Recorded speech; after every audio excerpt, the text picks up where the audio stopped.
Matagumpay na naaresto ng mga operatiba ng Bulacan Police Provincial Office ang 17 individual na sangkot sa iligal na droga sa magkakahiwalay na buy-bust operations bilang bahagi ng pinaigting na kampanya laban sa droga. Ang mga operasyon ay isinagawa alinsunod sa direktiba ni Chief PNP, Police General Jose Melencio Nartates Jr.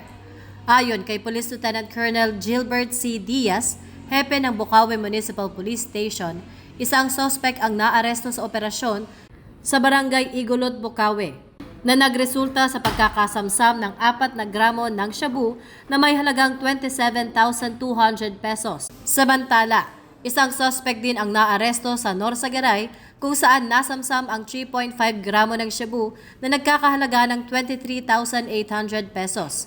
Kasabay nito, magkahiwalay na drug buy-bust operation sa iba't ibang bayan ng Bulacan tulad ng Balawig, Kalumpit, Marilao at iba pa ang nagresulta sa pagkakasamsam ng kabuang 21.79 gramo ng shabu na may halagang 150,026 pesos. Ayon kay Police Colonel Angel L. Garciliano, Provincial Director ng Bulacan PPO, patuloy ang kanilang pinaigting na operasyon laban sa iligal na droga upang mapanatili ang kaayusan at kaligtasan sa buong lalawigan. Mula rito sa tanggapan ng tagapag-ugnay ng Pambansa Pulisya, ako ang inyong alagad ng batas, tagataguyod ng Balitang Pulis, Patrolwoman Sari Bernales, nagbabalita para sa Police News Express. At ito ang bagong PNP para sa bagong Pilipinas, serbisyong mabilis, tapat at nararapat.